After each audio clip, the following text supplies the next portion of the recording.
This video walks you through how to connect Zapier to Trello. Begin by signing in to your Zapier account. Once you are on the main dashboard, look to the left sidebar and click App Connections. This opens the area where connected apps are managed. From there, click the Create Connection button to start adding a new app connection. Zapier will open a search field with a list of available apps. Type Trello into the search bar, then select Trello when it appears in the results. After selecting it, click Add Connection to move to the Account Connection window. In the Connect to Zapier window, check that the Trello account shown is the one you want to use.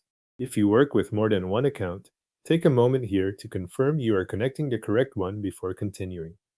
When it looks right, click Connect. You will then be taken to the Trello sign-in page. Enter your email address and click Continue if you are signing in with email. You may also choose one of the other available sign-in methods if that is how you access Trello. Depending on what is offered on your screen, that could include Google, Microsoft, Apple, Slack, or a passkey. If you choose a third-party sign-in option, select your account from the list that appears and complete the authentication process. The exact screens may vary slightly based on the sign-in method you use, but the goal is the same: to confirm access to your Trello account and return to Zapier.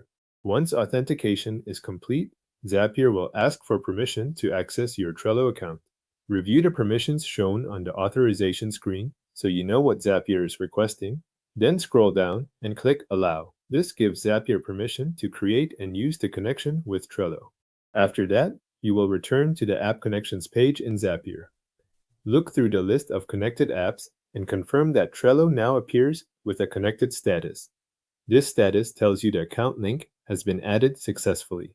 To make sure the connection is working properly, find your Trello connection in the list and click Test Connection. Zapier will run a quick check to verify that it can access your Trello account. If the page takes a moment to update, wait for the result to appear before moving on. When the test finishes successfully, you have confirmed both parts of the setup, the account connection, and Zapier access to Trello. If you remain on the App Connections page, you should be able to see the connected entry and its current status in one place. Your Trello account is now connected to Zapier and verified for access.